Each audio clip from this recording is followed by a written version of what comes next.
ഓണാഘോഷവും നബിദിനവും ഒത്തൊരുമയോടെ ആഘോഷിച്ചു. കടമ്പൂർ മുസ്ലിം ജമാഅത്തിലെ മദ്രസ വിദ്യാർത്ഥികളും പാപ്പാലോട് മുഹിയുദ്ദീൻ മദ്രസ വിദ്യാർത്ഥികളും രക്ഷകർത്താക്കളും നാട്ടുകാരും ചേർന്ന് വാദ്യമേളങ്ങളുടെയും ദഫ്മുട്ടിന്റെയും അകമ്പടിയോടുകൂടിയാണ് ഓണാഘോഷവും നബിദിനവും ഒന്നിച്ച് ആഘോഷിച്ചത്.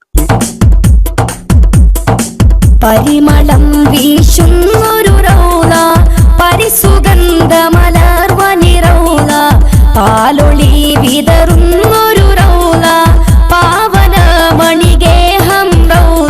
മീന തൈക്കാവ്, പാപ്പാലോട് തൈക്കാവ് എന്നിവിടങ്ങളിൽ നിന്നും ആരംഭിച്ച വർണ്ണശബളമായ റാലിയിൽ നാനാജാതി മതസ്ഥരായ നൂറുകണക്കിന് ആളുകൾ പങ്കെടുത്തു. മീന ഖാദി ജംഗ്ഷനിൽ എത്തിച്ചേർന്ന റാലിയിൽ പങ്കെടുത്തവർക്കും നാട്ടുകാർക്കും വാഹനയാത്രക്കാർക്കും ആഹാരവും മധുരപലഹാരങ്ങളും ശീതളപാനീയങ്ങളും വിതരണം ചെയ്തു.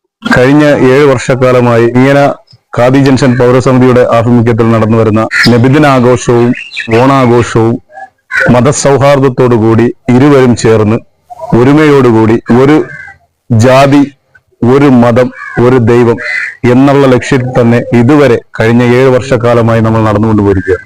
ഇനിയും വരുന്ന വർഷങ്ങളിൽ ഇതുപോലെ തന്നെ നല്ല രീതിയിൽ പോകാൻ ദൈവം നമ്മളെല്ലാം അതിനുള്ള അവസരങ്ങൾ ഒരുക്കി തരുകയും ഇതുപോലെ കൂട്ടായ്മയായി നിന്ന് തന്നെ ഇത് നടത്തുവാനും ദൈവം നമ്മളെ അനുഗ്രഹിക്കട്ടെ. ഇങ്ങനെ കടമ്പൂർ മുസ്ലിം ജമാഅത്തിൽ മദ്രസ വിദ്യാർത്ഥികളും പാപ്പാലോട് മദ്രസ വിദ്യാർത്ഥികളും മുഹിദ്ദീൻ മദ്രസ വിദ്യാർത്ഥികളും എല്ലാ വർഷവും ഘോഷയാത്രയായി അണിനിരന്നുകൊണ്ട് മീന ഖാദി ജംഗ്ഷനിൽ എത്തിച്ചേരുകയും ഏകദേശം 1000 പേര് വരികയും അവർക്ക് അന്നദാനം കൊടുത്തു കഴിഞ്ഞതിന് ശേഷം പരിസരത്തുള്ളയും അവിടുന്ന് വരുന്നവർക്കും ഏത് സ്ഥലത്തുനിന്ന് വന്നാലും ഞങ്ങളെ കൊണ്ട് കഴിയുന്ന രീതിയിൽ എത്ര പൊതിയുണ്ട് ആ പൊതി നമ്മൾ കൊടുത്തു തീർക്കുകയാണ് ഇവിടെ ചെയ്തു വരാറുള്ളത്. ഇനിയും വരുന്ന വർഷങ്ങളിൽ ഞങ്ങൾ ഇതുപോലെ തന്നെ ഒത്തൊരുമയോടുകൂടി തന്നെ ഓണാഘോഷമായിരുന്നാലും ഏത് പരിപാടി ആയിക്കോട്ടെ ഒത്തൊരുമയോടെ തന്നെ ഇനിയും മുന്നോട്ട് പോകും. അതിൽ യാതൊരു മാറ്റവുമില്ല. ഈ മനസ്സെല്ലാവർക്കും ദൈവം നൽകട്ടെ എന്ന് പ്രാർത്ഥിക്കുന്നു.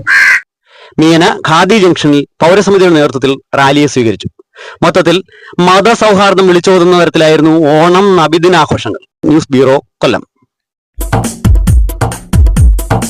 പരിമളം വീശുന്നു